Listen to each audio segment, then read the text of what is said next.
Hello, county employees. Hello, how are you? Real quickly, let me introduce myself for those that I've not had an opportunity to meet directly with. My name is Steve Gallardo. I am on the Maricopa County Board of Supervisors. I represent District 5 in Maricopa County. And for those that aren't too familiar with the districts, it is the southwest portion of Maricopa County. So from the town of Guadalupe all the way to the county line on the west, which is Buckeye, and I go down to Gila Bend, my little diamond in the rough, Gila Bend. I love Gila Bend. Up north to Glendale area. So it's a fairly large area, but I had the honors of representing this great community and this great area for the last 8 years. So it's really been a pleasure. For those that live in District 5, welcome and thank you for allowing me to serve in this capacity. To all my county employees, thank you so much for taking the time to have lunch with us to honor the legacy of Dr. Martin Luther King Jr. I appreciate everyone taking the time out of their day to join us as we hear from two of our guest speakers as we work towards the culture of inclusion and diversity right here in Maricopa County. I hope the lunch will be both educational and social as we meet other county employees. It is my goal as a supervisor to have these types of lunches, these brown bag lunches, on a regular basis throughout the year. Many great opportunities to celebrate the diversity of Maricopa County with African American Heritage Month. We got Hispanic Heritage Month. We got Pride Month. There's a lot of different celebrations. I'm doing a Cinco de Mayo one, guys. I want you all to come. We are having Macayos is coming down, folks. We're gonna do it up. That's a festive time there. That's a festive time. It's like, I have no idea what Cinco de Mayo is. All I know is we celebrate it, okay? I know we celebrate it, all right? We won't have margaritas, but hey, that's okay. I'm sorry, but none. Yeah, chips. So we'll make sure we have that. But we're gonna have fun, folks. I encourage you all to look out for that invitation. But nonetheless, I do want to thank you all for coming to this luncheon. Over my entire career in public life, and folks, for those that don't know me, I started my adult career right here in Maricopa County in 1988 in the Maricopa County Recorder's Office.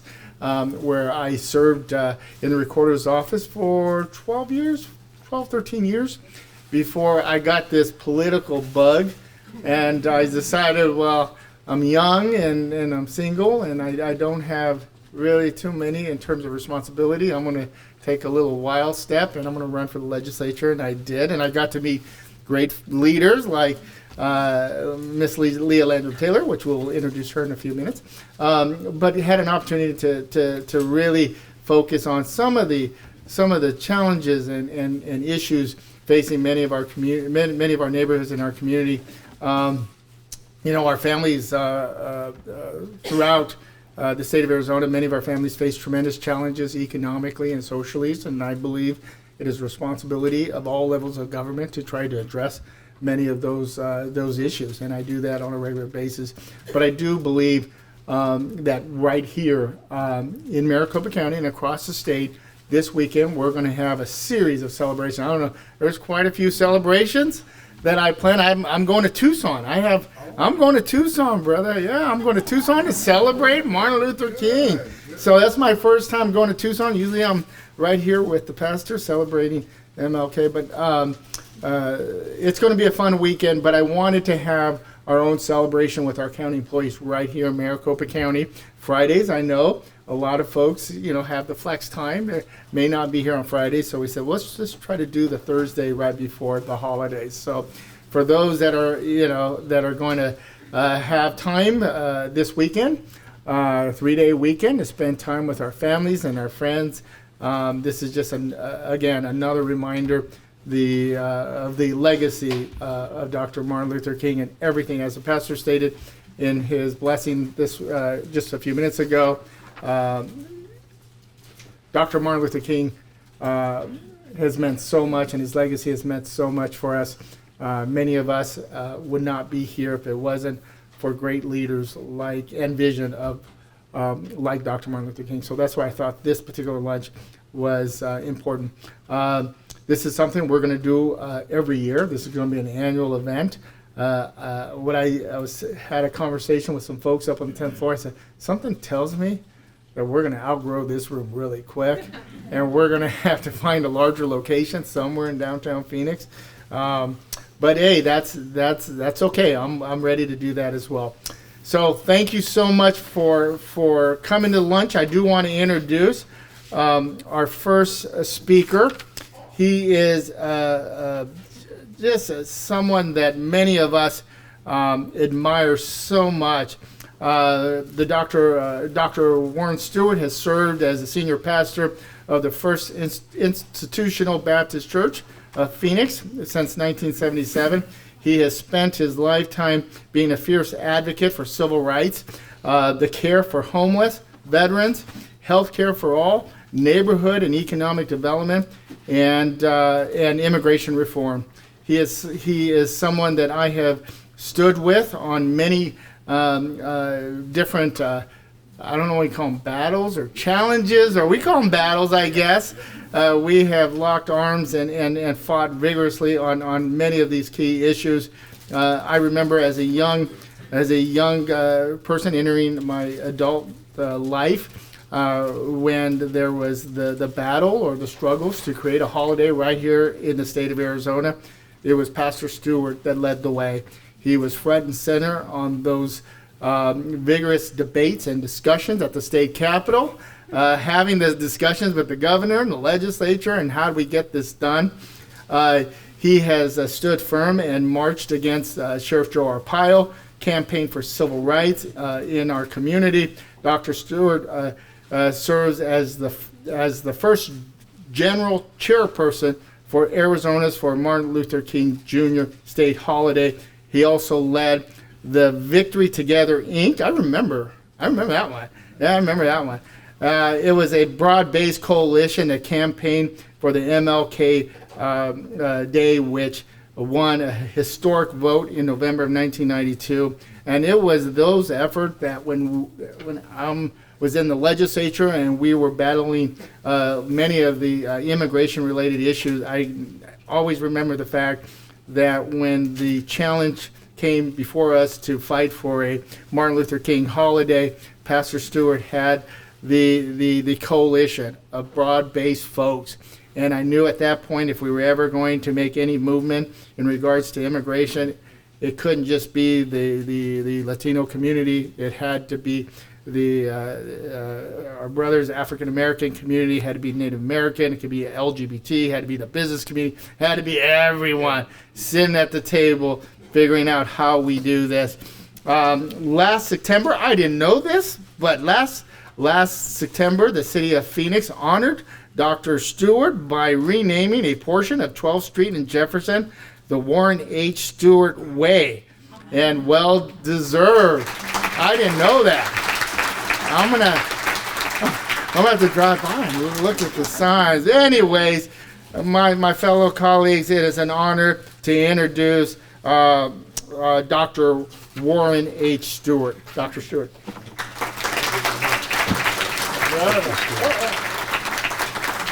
Thank you very much. Thank you very much. Good afternoon to all of you, and it is a privilege to be here in this room.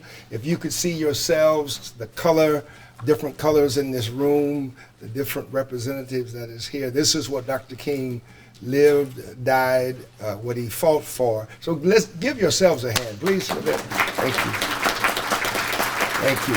To my friend of many, many years, the Honorable Steve Gallardo, as he mentioned, we have marched together. We have advocated for justice together. We have fought against injustice together, and so many things over the years. We have even campaigned together, and he is a leader in our midst who is making a difference. The very fact that you're here today, he gave me a little bit of history on it, that there have not been many Martin Luther King Jr. luncheons or celebrations in the Maricopa County offices, even though the holiday is there. And so I want to commend you for pressing forward and having this, and I look forward to the other holidays that mean so much to all of us. Now, you know, Juneteenth is a holiday. That's right. And so you have to have soul food for Juneteenth. You got to have soul food for Juneteenth. But again, it's very good, very wonderful to be here, and to the county supervisors in the absence other than Steve, and to all of you who work here and what you do for keeping the fourth largest county in the nation moving forward. I want to say thank you on my behalf. I'm glad to be on the program here with the Honorable Leah Landrum Taylor. We go back a long ways, and thank you for sharing, and just to be here and to be with all of you, my brothers and sisters. Now, Steve asked me to kind of give a little history about the whole King holiday fight here in Arizona, and that's what I plan to do in the next 15 minutes or so. We had to fight to honor Dr. King in the state of Arizona. Some of you were probably younger. Some of you may not have been born, but we had to fight. It was presented in the legislature after the President of the United States, Ronald Reagan, and the Congress passed the bill for a federal holiday honoring Dr. King on the third Monday in January. That was passed in 1983, signed into law. The first observance was 1986. But every time it was presented in the state of Arizona, in the legislature, it was defeated. Every time, every year it was presented by legislators like Senator Taylor, Steve Gallardo, and many others. It was always defeated, and we had to work very hard in order to get this holiday passed. So a diverse group of people came together in 1986. The situation was this. After it was defeated in the state legislature again in the spring of 1986, then Governor Bruce Babbitt called me one day at my house. He said, "Pastor Stewart, I have an idea. I believe that I can declare a King holiday by virtue of executive order." And he said his precedent was when John F. Kennedy was assassinated, the state took a day off in mourning for him without voting on it as an official holiday. And so on May 18, 1986, I'll never forget, he came to the First Institutional Baptist Church where I serve as pastor, and he actually signed the executive order for a King holiday in the pulpit of the First Institutional Baptist Church that morning. All heck broke loose. All heck broke loose, and that's not the word I want to say, but anyway, all heck broke loose, and there was a governor running, a gubernatorial candidate by the name of Evan Meekum, and he just went berserk. The attorney general went berserk, said the governor had no right to do that, and so the fight was on. And one commitment that Governor Meekum made in his campaigning to be the governor was that if he was elected, one of the first acts he would do was to take back the King holiday. And we tried to talk to him, a small group of us, right after he was elected, and he wouldn't have any, he wouldn't hear it from us. We did talk to him, and he said, "Black people don't need a holiday. Black people need jobs." Yeah, that's what he said to a group of African American and Hispanic and white leaders from around the state, to our faces. And so when he became governor January of that year, he rescinded the holiday. And it was a national and international fiasco. Stevie Wonder was in concert in Tucson. He canceled the concert because, he fought to have the federal holiday. And so the fight was on. So a group, probably the broadest based coalition of Arizonans came together and form Arizonans for Martin Luther King Jr. state holiday. And they asked me to be the chairperson of that. And so our one goal was to see that Arizona would have a paid state holiday honoring Dr. Martin Luther King that mirrored the federal holiday on the third Monday in January of every year.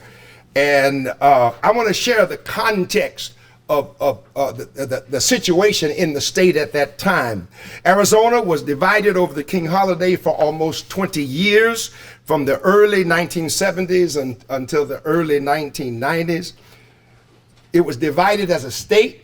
70% of Arizonans opposed the King holiday back in 1986 because they thought it was a black holiday. They didn't realize it was a national holiday, a federal holiday. And so the response to those of us who were leading the campaign, well, there are only 3% black people in Arizona. Why do y'all need a holiday?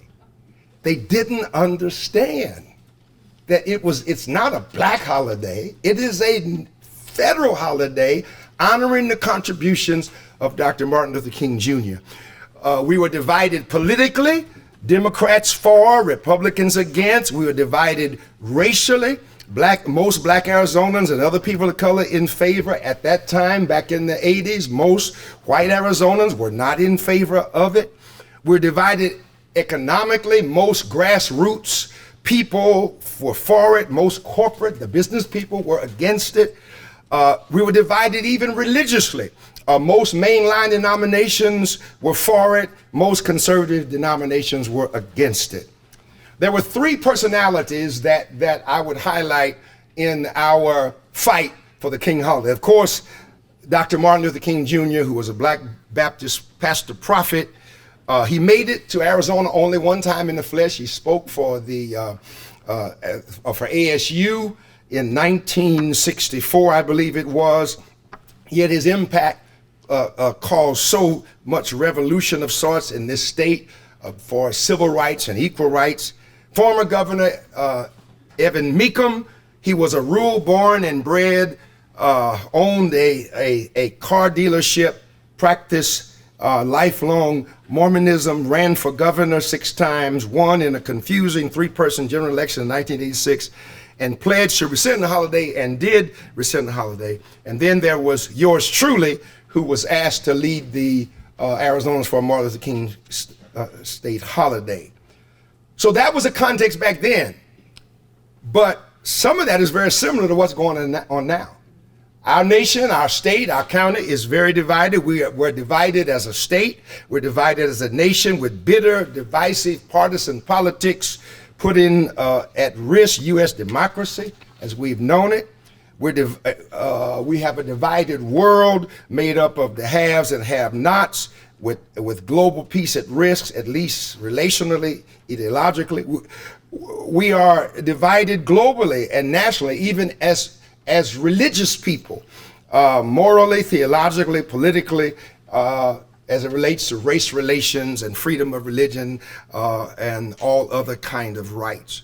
So that's the setting where we were. And what we had to do, we had to convince, had to move the Arizona public from, in 1986, a poll was taken, 70% of Arizonans were against the holiday, and we had to move them in our direction. And over the next 6.5 years, thank God we did that.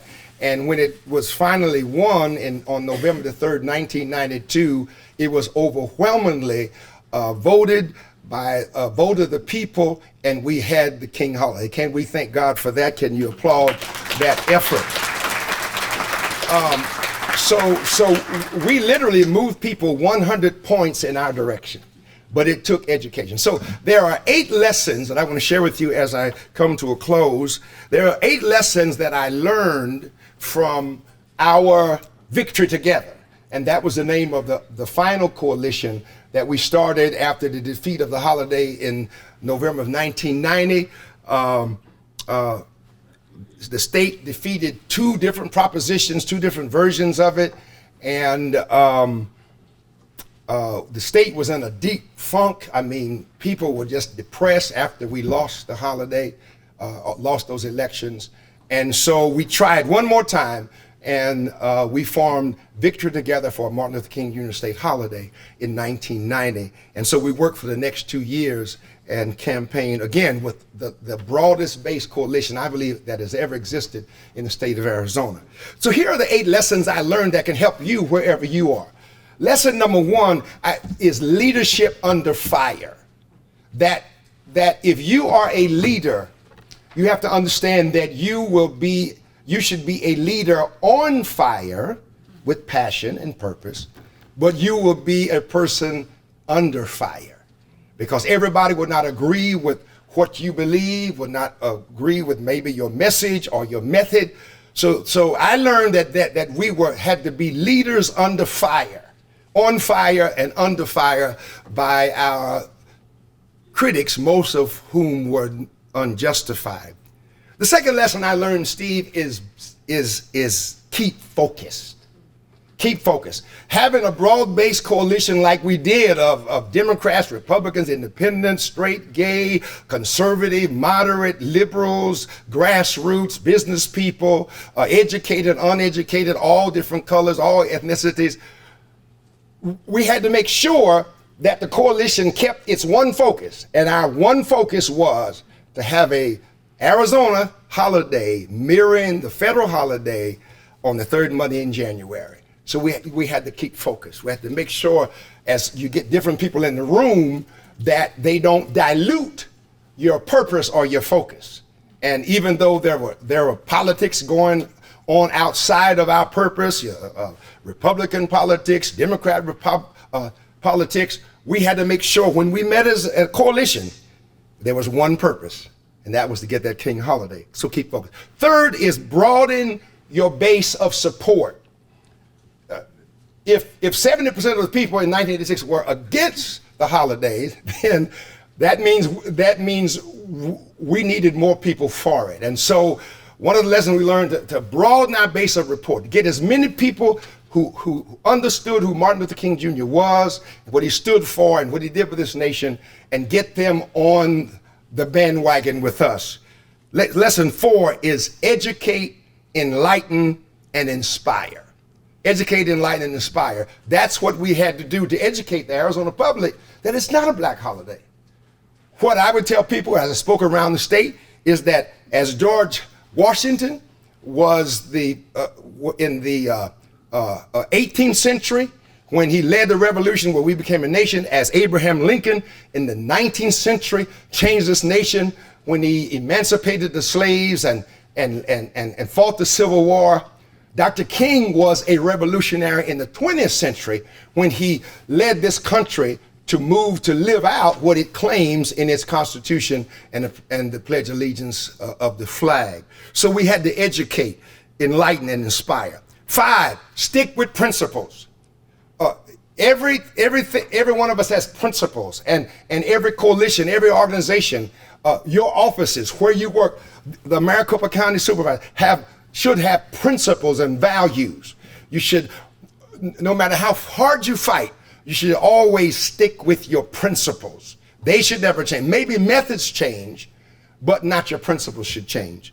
Number 6 is build a consensus to reach goals. Now that's a little bit different than broadening your base of support. A consensus means that everybody doesn't have to agree exactly on every little thing, but you have a consensus. You have the majority of people who will say, yes, we support this particular goal and idea. So you may differ on how to get there or this or that, but you have to build a consensus.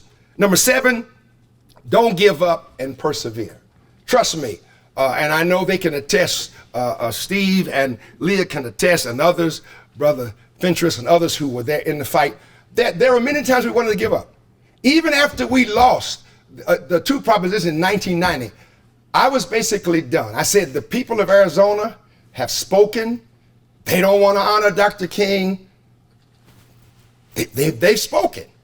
And a television anchor called me off the record and said, Pastor Stewart, we need to hear from you. I said, no. I said, no. I said, no. No, I said, the people have spoken. They don't want a holiday. They don't want to honor Dr. King here. And he said, no, Pastor, would you please think about it? And so I said, well, I'll pray about it. I prayed about it. I sought the advice of some valued friends, and I was back in the race one more time. And we started Victory together, so we didn't give up. And then I'm a person of faith, so my 8th lesson is to believe that God is with you. I felt, and I feel as comfortable marching for immigration rights, for the King holiday, for all types of rights of everyone, for economic development, etc. I feel good doing all of that because I feel that is as much my ministry as it is preaching on Sunday morning. So here's what I said on January 18th, 1993. And by the way, Steve, this year is the 30th anniversary of Arizona having a paid state holiday for Martin Luther King. So I mean, your timing couldn't be more correct.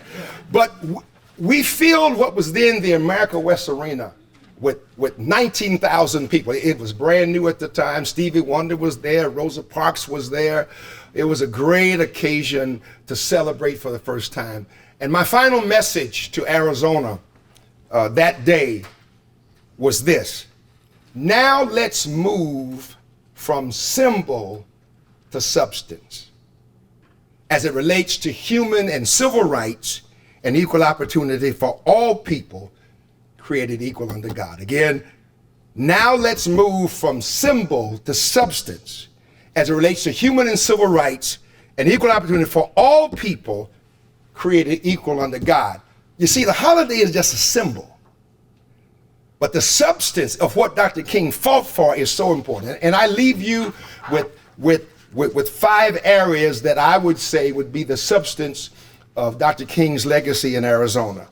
And they were put together by the African American Commission on African American Affairs, the African American Clergy Coalition, and the African American Reconstruction in 2020. 1, economic development. That the substance of what Dr. King stood for is economic development. That everybody has the opportunity to live, to survive, and to thrive. And that, of course, includes affordable housing. Number 2, equitable public education.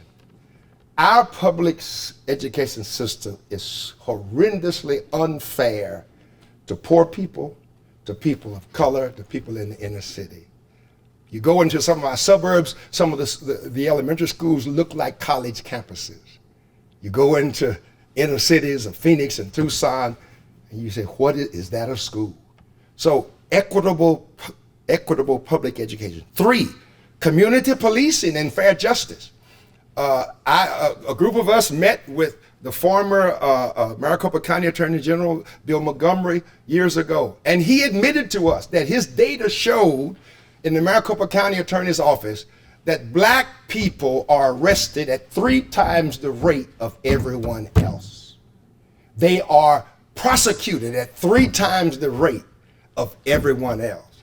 They get longer sentences at 3 times the rate of everyone else. This is not in '86. This is right now. Political equity. Political equity means that we all have and I would add voters protection. I mean, you see all the voter suppression laws that have been put forth, conspiracies, etc. The right to vote is almost a sacred right. I don't call it a sacred right, but it's almost a sacred right. Political equity, to give us the opportunity to be at the table. Thank you, Steve, for being at the table here in Maricopa County School. And finally, available and affordable health care. Health care is a human right, and that'll be available to every human being. So I want to say thank you very much for allowing me to come, and I hope this history on the King holiday in Arizona has been a blessing to you. Thank you.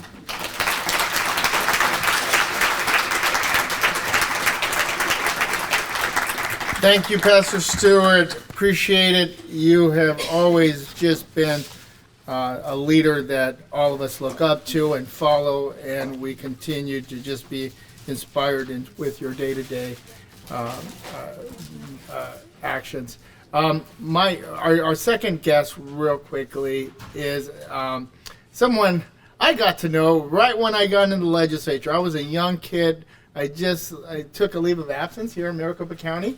My supervisor here in Maricopa County said, "Steve, we know you want to do this political stuff. Why don't you take a leave of absence, go run for office, and if you win, great. If you lose, you can always come back home to Maricopa County." I said, I can't pass that up.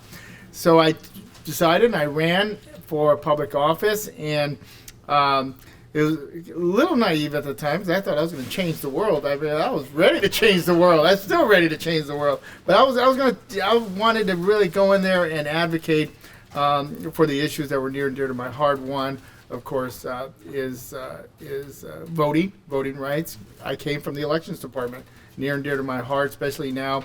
My colleagues, I salute all four of them.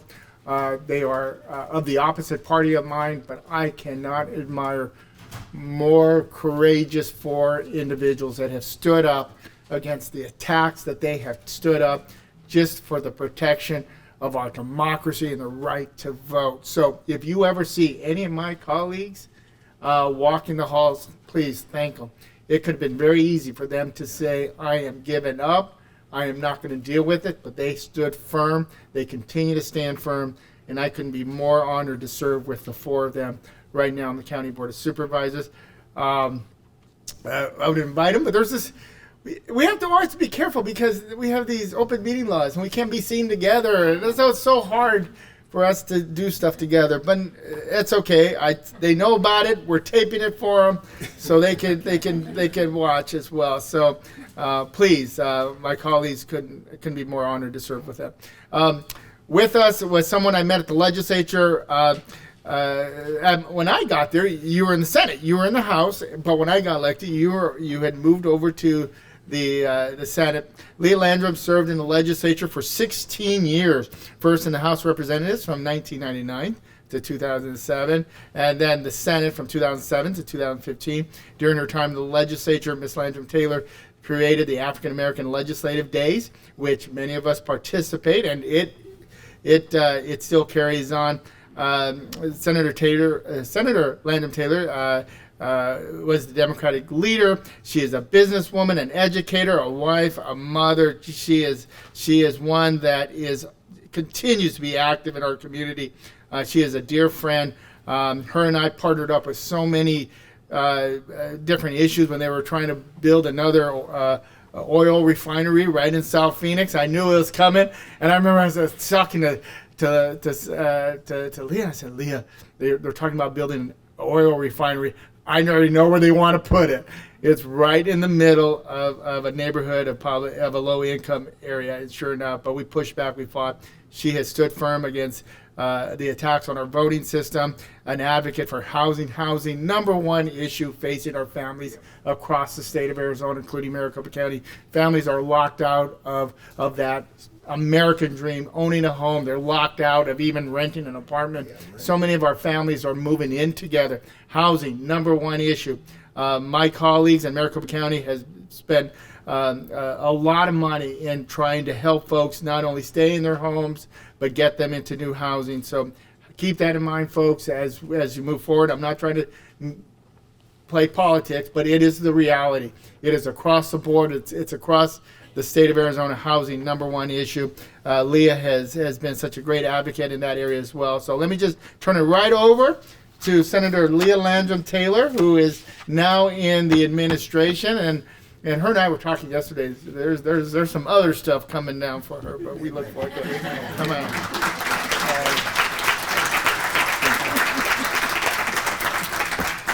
Well, good afternoon. I think it's afternoon now.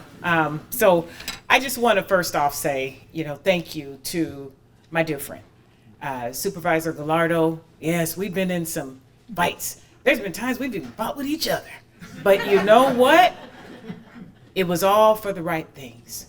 And it's to make sure we always took care of those that many instances could not speak for themselves. So I thank you. I thank you for the leadership of Senior Pastor Warren Stewart, who serves as a beyond dear friend and certainly a mentor of mine. And I don't know if there's any bigger shoes in the world I could ever even try to follow. I just want to share some. There's a few things in life I really don't like to do. One of them is bungee jumping. Never have.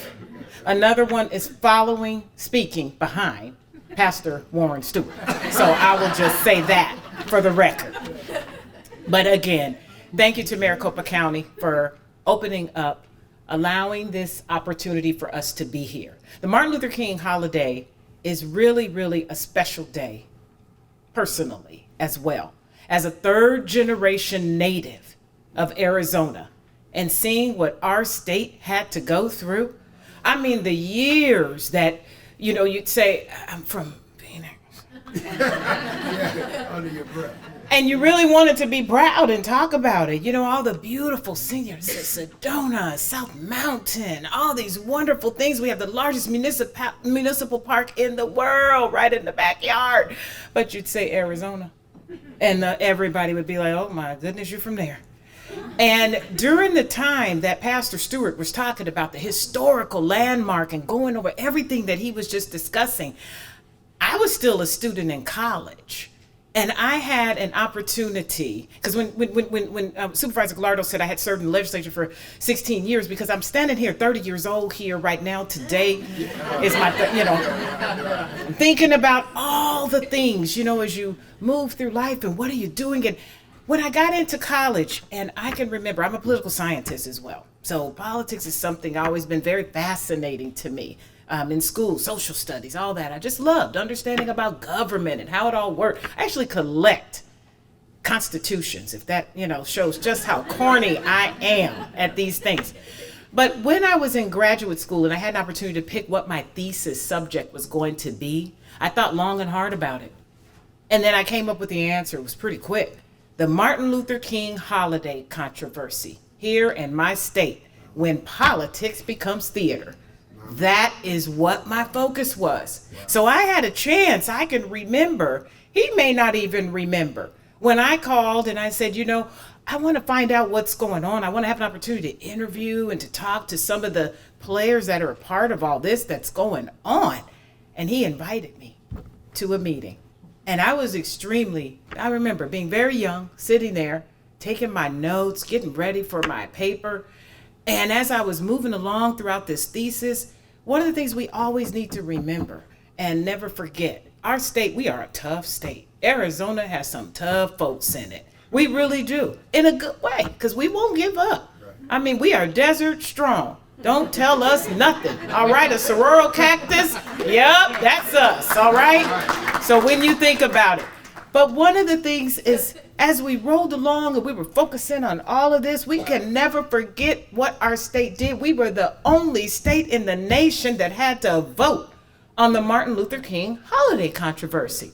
Not just once, but twice. So when there's an event coming up, a little small football game coming up in a minute, Super Bowl. And I can remember that one of the pivotal things that changed as a researcher during that time. Now, I don't know if it made me happy or made my stomach hurt. Those that know me really well will know that answer.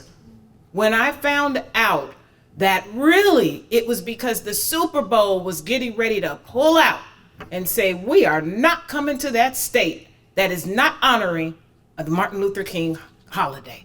Then the wheels started to turn and things started happening, because that first round, as Pastor talked about, when he went and probably sat down in a chair and thought about all this, what's going on, what is happening, when ballot propositions were going forward and they had competing things on the ballot. One of them was the Columbus Day. Right. So that folks were saying that, well, it was Columbus Day or it was Martin Luther King holiday. So you're putting all these things that are out there.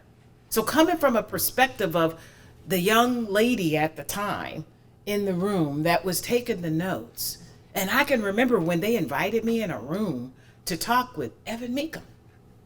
And when he, at that time, described African-American children as pickaninnies, openly discussed this. And then folks were still saying, okay, we want to get behind. And the first vote still failed. Again, it was one of those things where for many, many years, we had to get over that. And I think when I look around this room here today, and I really feel a lot of good stuff has happened. Because from what I understand from this little fighter over here, man, this is a scrappy dude. I know that for a fact. There were times he'd walk in my office and slam the door, and it's like, what in the world is wrong with you today? You know? But I'm going to tell you something. When we look at everything that is truly going on, and I understand he sent an email out to all of the staff, giving it a chance for anybody who wanted to attend to sign up. You all came. You signed up on your own and said, I want to be here. I want to be a part of this. And so what does this look like going in the future? What does it truly look like? I want to just share a little something. And it's from a great man, and a quote. Change does not roll in on wheels of inevitability, but comes through continuous struggle. And I'll add a little something, and focus. Because that's how I see this of what we're doing. What's Maricopa County going to look like in just a little bit? Well, we know in Maricopa County, we're one of the largest, fastest growing counties in this country. So I was asking, hey, let me get some stats on this, because I love stats. I mean, I can look at those all day long. I will not stand here and bore you guys with that. But I will say that if you look at what our county truly is looking like, 44.5%, and this is in the last census, when you add it all up collectively, 44.5% are people of color in Maricopa County. That's a significant statistic. What does Maricopa County look like when you walk into the various offices, when you look at the leadership tables, when you see who's at the helm, understanding a county manager is getting ready to retire? What is all that going to look like? What's the supervisor team look like? What is the administrative, executive team? Is it a reflection of this 44.5%? That's the kind of thing that we want to make sure that if we're talking about the importance of pure diversity, that's critical. Diversity makes for a wonderful work environment, embracing that and making sure that it is a part of your culture. So I'm going to take a selfish plug because you invited me to this microphone. Always remember that. So as I stand here, I cannot help but brag on what's happened here within our state of Arizona. Within our department, one of the roles that I currently serve in is as the assistant director for our Department of Economic Security. When the George Floyd incident occurred, there were lots of people throughout our department that had many questions.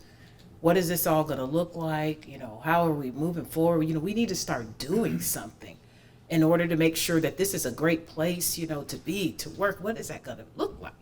So I had a chance to sit down, talk with the director, and I said, you know, what we really need? We need to really have a honed in effort on equity, diversity, and inclusion. Diversity, accessibility, all those things, because I'm hearing it, I know it, but I also see it. So we started moving. We immediately established a work group right then and there within our department, and it's a large department. And we started working on that, and we got people from every single area, a core group, and started getting that various important input. What came out of all the hard work was we know we needed a dedicated area to work with this and to help change the culture. Am I proud to say it was the first thing that happened in the year of 2021? Yeah. To be proud, but it's one of those things where, wow, this was just happening, but it's still better to start now, right? So in 2021, and I brought them with me. It's so funny. We were at the office today actually presenting to our executive team on the importance of equity, diversity, and inclusion. Brought him. Vince Restruction is his name. 2021, we hired him on the very first diversity, inclusion, and accessibility manager for our department. So he's here now. And part of that is working in collaboratively with our HR, working with our equal opportunity area, and working through all our various divisions So that when you were just talking, Supervisor, about, you're going to have this exciting and wonderful Cinco de Mayo, because I want to be there. Any party, count me in. And after 5, I'll be there too. So when we're looking at all these things that are going on, we should not have it where water is poured on that fire that you were talking about, Pastor Stewart. People want to share their various cultural experiences, and culture and diversity goes on and on and on. Just because you look at someone, you don't know, but isn't it nice to be able to actually share that? Think about the amount of lesson turnover that would be occurring in creating an environment where people can truly feel celebrated. I almost feel like saying amen. Pastor's here, I'm getting carried away. But I will say that it's something that has to be done. Now, I don't know what the structure is here at Maricopa County. I'm just talking stuff, truly standing here, because I really feel we really should have this going on.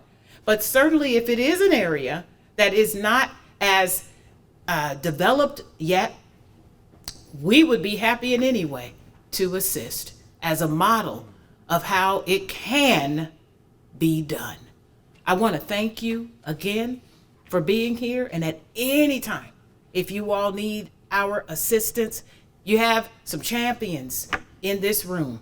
Again, like I said, we've been in the boxing match, fighting against whatever it was. Together, we've been there, and we're going to continue to do that. Thank you all so much.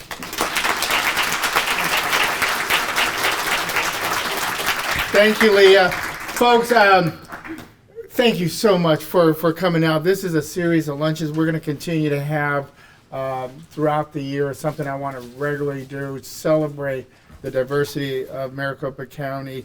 Everything from Pride Month to Fiestas Patrias. We're going to do it all. We're Asian American. We're going to do it all. We want to celebrate the diversity of Maricopa County, and I thank you all for coming here.